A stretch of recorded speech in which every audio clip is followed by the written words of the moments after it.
lusot ang may atraso. Ang mga resibong nakalap ngayong hapon. Himala! Yan daw ang nararanasan ng mga parokyanong nangingisay. Umiiyak Hanggang pa ba? Bandil lang ka, Diablo ka. at naglulupasay. Pinagagaling daw sila ng magagapot na kung tawagin ay Apo Philip. Sa ngalan ng Panginoong Hesus, liwanag ng Diyos. Ang lahat ng ito, totoo nga bang himala o guni-guni lang? Labas lahat, bilisan mo.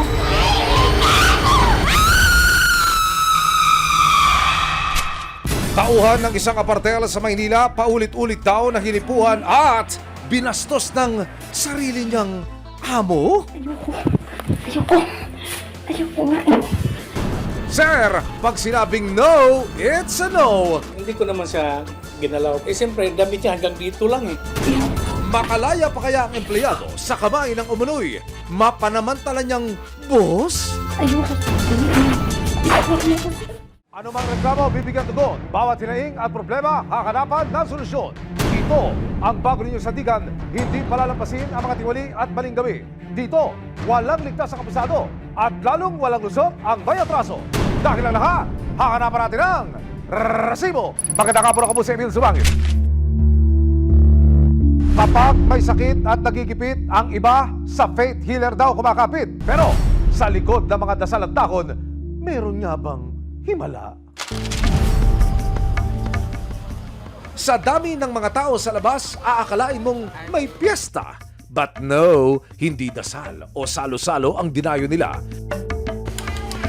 Lahat ng nakapila may iniindang karamdaman at naghihintay na magamot ng lalaking nagngangalang Apo Philip. Na resibuhan na full packed ang bahay ni Apo. Laking gulat ng aming team nang ang pasyenteng hindi makalakad. Hindi rin ako nakakalakad. Try nyo nga maglakad. Testing. Bigla na lang nakatayo. Kaya naman pala maglakad naman ka. Minsan kasi pag ganyan, amang style ng mga mangkukulam at mga Diablo, kung anong sakit ng tao, yun yung dadagdagan nila or titirahin din. Labas lahat! Walang may iwan sa inyo! Kwento ni Apo Philip, kailan lang niya nalaman na parabang mayroon siyang superpowers. Labas! Namatay yung father ko. Ang diagnose is COVID. Ilang hospital yung pinunta namin. Ayaw siya tanggapin. Tapos sa ambulansya na lang siya namatay. Tinanggap nung patay na. Yun yung nangyari sa kanya. Kaya parang eye-opener sa akin yun na ituloy, tumulong doon sa mga tao na nangangailangan. Inaral ko siya, nagbasa-basa lang ako online. Talagang dasal ako ng dasal noon. Kung ito'y para sa akin, ibigay niyo po yung mga kailangan ko. Ang serbisyo ni Apo, wala raw bayad pero tumatanggap siya ng mga donasyon galing sa mga parokyano. Tao tayong kumakain. Tao tayong may pangangailangan. Kung may magbibigay sa'yo, edi salamat.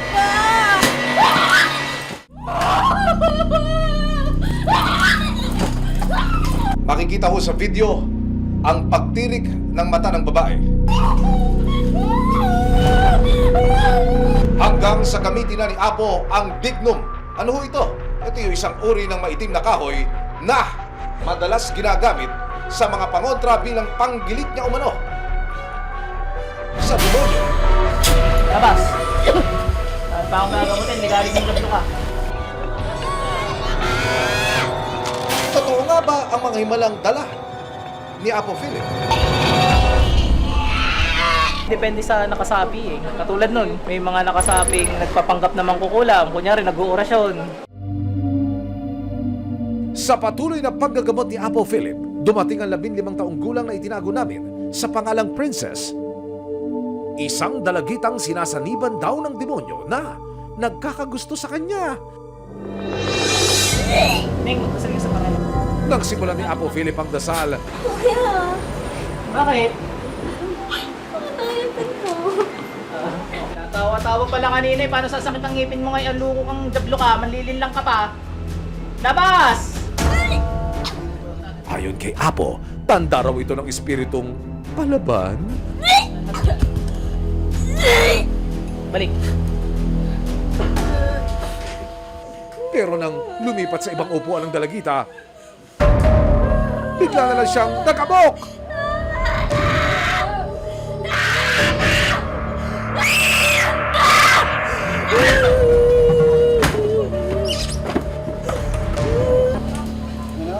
Sandaling nanahimik si Princess.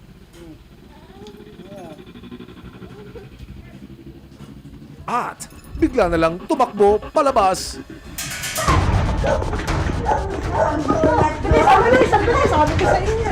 Yung demonic possession yun. Kasi kadalasan sa mga ganyang kabataan, pag nakakagawa ng kasalanan, at medyo mahina rin yung faith kay Lord, hindi nakapag-pray, hindi nakapagsimba.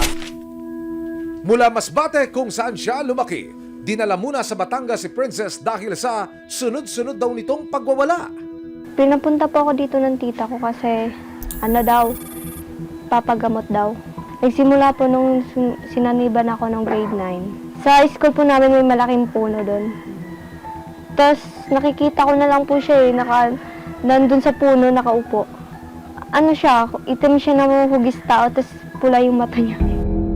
Mula pagkabata hanggang ngayon, pakiramdam daw ni Princess, sinundan na raw siya ng demonyo. Pag may pinupuntahan po kami, nakikita ko pa rin po siya sa mga puno-puno.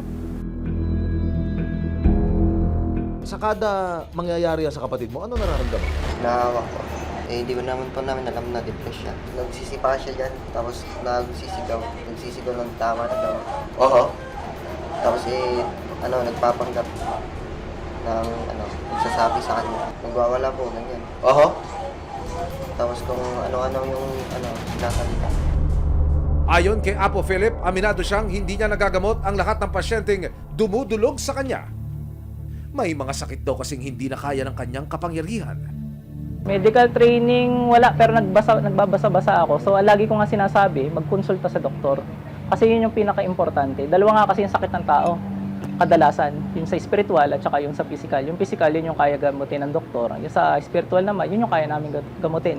So, may mga doktor na nagtataka rin siguro na naliligaw sila ng findings, kahit anong gamutan, hindi nagaling. Yun yung kaya namin gamutin. Kami, hindi namin kaya lahat gamutin. So, pag meron kayong mga sakit pang doktor, sa doktor kayo pupunta. Dagdag pa niya, hindi raw niya minamasama ang mga kritikong nagdududa sa kanyang mga paraan. Hindi ko na mistulang kailangan patunayan kasi ang daming tao. Siyempre sa perspective nila, panloloko o sinasabi, nabayaran ko yung... Pero hindi eh. Hindi ako mag-aaksaya ng pera para ibayad sa mga tao, para lokohin sila lahat. Wala akong mapapala. Regarding do sa sinasabing panloloko or something, hindi eh. Kasi may gumagaling eh. Madaming sinasabing gumaling sila. Sa tulong ng resibo at para maliwanagan ang pamilya, sinuri si Princess ng isang psychiatrist. Ayon sa kanya, ang pangingisay at pagwawala ni Princess hindi dulot ng demonyo o masamang elemento. Ang nasa likod daw ng mga hindi maipaliwanag na kilos ni Princess. I'm leaning towards a psychiatric condition called schizophrenia. We see na may hallucination siya and disorganized behavior din. And then we can see na actually because of sa symptoms niya, nagkaroon ng affected yung function niya. Nagreseta si Dr. Tan ng mga gamot kay Princess. Git niya, ito ang tanging lunas para maibsan ang mga pagwawala at pananakit ni Princess. I would consider putting her back on the antipsychotic. Low dose, give ample time for it to take effect, and then have that regular follow-up and see whether she would need those adjustments. For our kababayan with conditions pertaining to mental health, it's just like if you have a heart disease, you'd go to a cardiologist. So if we are experiencing symptoms pertaining to the mind, so yes, we would like to be seen by a psychiatrist. Sa panayam ng resibo sa Department of Health, kami naman ay nag-align sa idea na talagang tipong dapat unahin muna natin ang siyensya bago natin dalhin sa iba't ibang uri ng pamamaraan ng panggamot. Yung mga nasasaniban yan ay kumbaga tinitignan na isang pamamaraan ng sintomas. So ibig sabihin there's something wrong with the body kaya nagdudulot ng ganito. Patuloy naman daw ang tulong na binibigay ng gobyerno para sa mga may karamdaman, lalo na pagdating sa mental health. Marami naman pong mga barangay health workers ang trained na po sa mental health. Tinuturuan ang ating mga barangay health workers, mga local doctors, kung paano po i-handle ang mental health concerns ng ating mga kapwa Pilipino. Meron din naman po mga malalaking ospital na pampubliko kagaya po ng East Avenue Medical Center kung saan kayo po ay pwedeng magkaroon po ng konsultasyon sa inyong pong mental health. Lalo na po kung kunyari kinakailangan nyo ng gamot, kung available po yan sa pharmacy ng East Avenue, pwede po kayo makakuha ng libre. Paalala rin ng DOH sa publiko. Ang paggagamot naman po ay multidisciplinary. Bukas naman po ang isipan ng maraming profesional. Marami pong doktor na talagang masasabi nating marunong, competent, na pwede pong makatulong sa inyo. Gusto namin sabihin sa publiko na maging maingat lang po. Kasi hindi po natin alam kung ano po ang training, ano po ang kumbaga saan nanggagaling yung panggagamot na pwedeng gawin ng mga non-professionals. Sa ngalan ng Panginoong Hesus, liwanag ng Diyos. Sa mga usaping pangkalusugan, lalo na sa malulupang karamdaman, makalagang unahin ang napatunayang gamutan para hindi na lumala ang sitwasyon at sa huli, tayo ay walang pagsisisihan.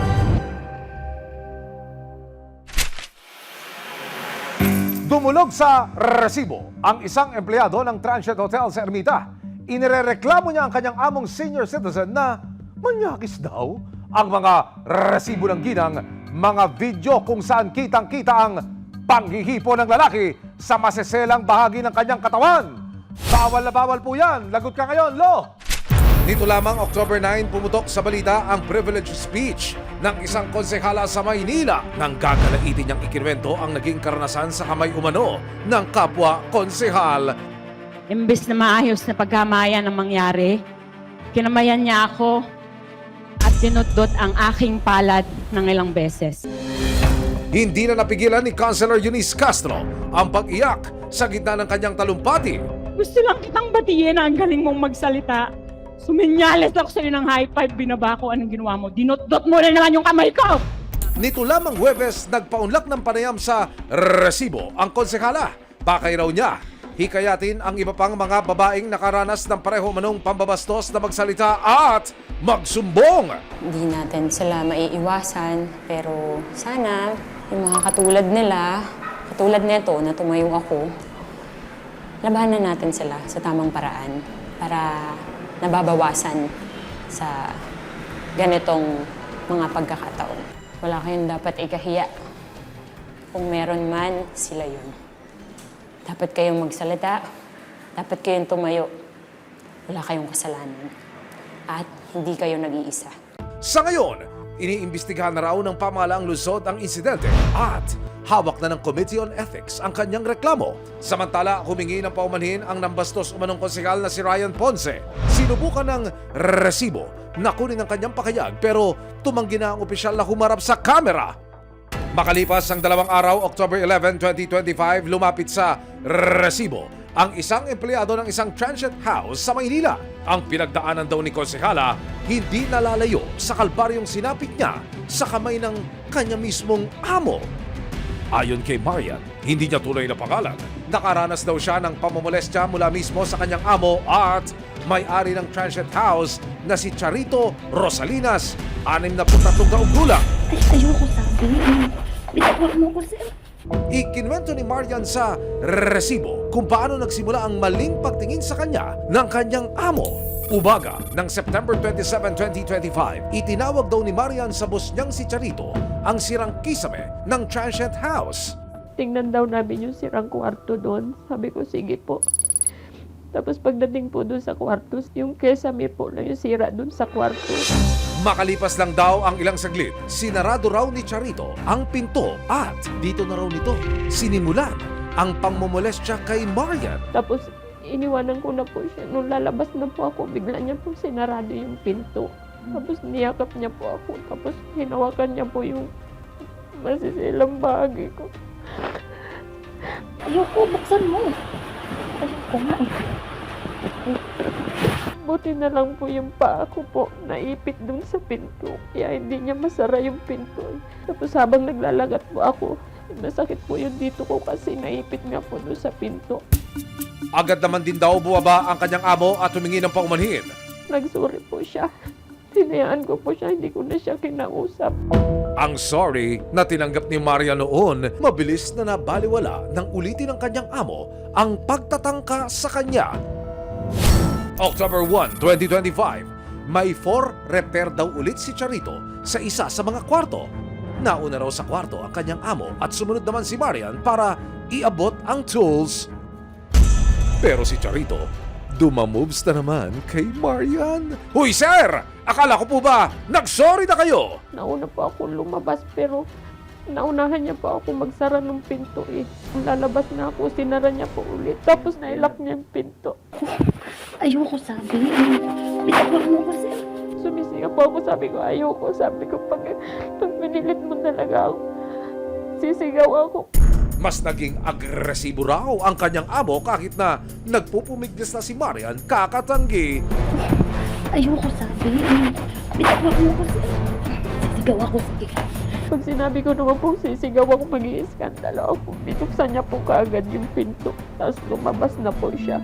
Dahil sa takot na mawalan ng trabaho, hindi raw nakuhang magsumbong ni Marian. Hindi po ako nagkwento sa pamilya ko. Pero natatakot ako, sir. Eh. Sino naman po maniniwala sa akin?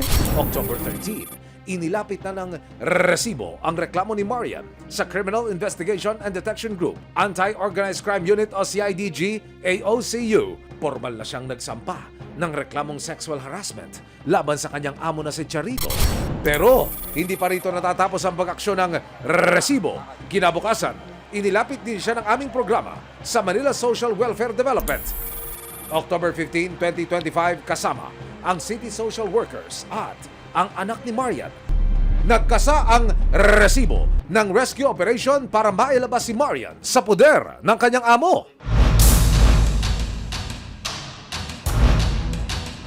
Pagdating sa pinagtatrabahuhan ni Marian, kinatok ng mga otoridad ang transient house at may lumabas na lalaking nagpakilalang tauhan daw dito. Inabot niya ang cellphone sa kapitan ng barangay para makausap ang babaeng nagpakilalang asawa ni Charito. Ma'am, pwede pa sa barangay na lang po kayo pumunta. Sige po, ma'am, hintayin namin po kayo sa barangay. Kung gusto niyo po ilabas yun na lang po dito na lang po namin kukunin sa harapan po ng gate. Maya-maya pa, lumabas na rin si Marian na bitbit ang kanyang mga gamit. Dinala muna si Marian sa barangay hall para i-blatter ang pangyayari. Pero maya-maya lamang, dumating ang asawa ni Charito sa barangay. Sa paghaharap ni Marian, kanyang anak at may bahay ni Charito, naging mainit ang usapan dahil sa pagdepensa ni Mrs. kay Mister. Anong Janet, anong problema doon? Wala Mama, ang problema kasi para alam niyo rin po, ha? Wala akong ginawa sa iyo, Nero. Ilang beses mo na ginawa. Nagpa-rescue po ako sa kanila. Hindi ko masisi yung lalaki siya. Tapos kailang dalawa palagi dyan. Dapat nag-usap na lang tayo para di hantong ganito. Ano pong gagawin niyo kung nakausap kayo ng mama ko? Kiblay na ko sa pinagagawa nga. Inaharas na nga po yung mama ko, hindi naman po tungkol sa trabaho lang. Butik na po mag-ahasa. Ay kung pinatay pa yung mama ko doon dahil wala siyang kasama. May magagawa po ba yung pag-uusap niyo? Kaya nga po humingi na ng tulong sa kanila eh. Kasi kahit kayo pong babae, wala din po kayo magagawa sa asawa. Ngayon nga po ayaw niyo papuntahin eh. Para makausap yung asawa niyo. Sa gitna ng batuhan ng hinaing, dumating si Charito sa barangay. Walang alinlangan siyang nagbigay sa resibo ng kanyang panig. Nung time na yon, totoo naman yon, hindi ako mag-deny. Pero nung time na yon, ang dalawa kami sa kisame, hindi kami makababa. Hindi ko naman siya ginalaw. Pero action lang yun. Eh siyempre, damit niya hanggang dito lang eh. Na-trigger ako niyan kasi yung pinakita sa amin, ilang borders doon na laki, pinasok niya. Wow, sir! Victim blaming po ba ang peg natin? Sa utos ng barangay at social workers, ibinigay na rin ni Charito ang huling sweldo ni Marian.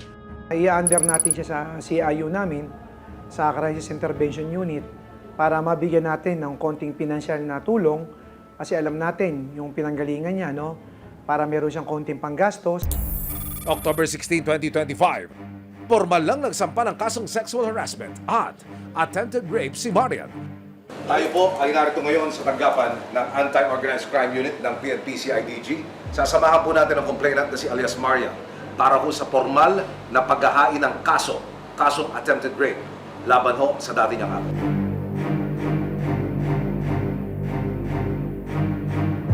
Bilang bahagi po ng paghahain ng kasong attempted rape, kailangan lagdaan ng complainant yung ilan ho sa mga papeles na isusumite sa husgado bilang bahagi ng paghahain ng formal case na attempted rape. Sa kabutihang palad, mga kapuso, si alias Marian po ay nailigtas na mula sa dati niyang amo. Kapiling na po siya ngayon ng kanyang mga kaanak. Bilang alagad ng batas, Colonel, gaano po kahalaga na mag-file ng kaso ang isang biktima gaya po ni alias Marian? Malaking bagay po na mga ganitong mga kaso ay napagtutunan ng pansin upang maging liwanag po sa atin na kailangan managot at kasuhan ang mga taong gumagawa ng ganito sa ating mga kababaihan. Ngayong gumawa na ng hakbang si Marian para mapanagot ang amo na dating kinatatakutan. Laking pasasalamat daw niya na nagkaroon siya ng lakas ng loob na humingi ng tulong. Ano po ang ginawa ninyo sa loob? Ano yung mga pumirma kayo, nagsampa na tayo ng kaso, ano po masasabi ninyo? Sa ngayon po na naisampa na yung kaso, magkakaroon na po ako ng peace of mind. Masaya na po ako. Sobra po ako nagpapasalamat sa programa nyo sa resibo. Sa mga ganitong kaso ng pang-aabuso sa mga kababaihan, marami ang pinipiling manahimik na lamang pero huwag matakot lumapit at magsumbong sa mga kinaukulan, lalong-lalo na kung may resibo.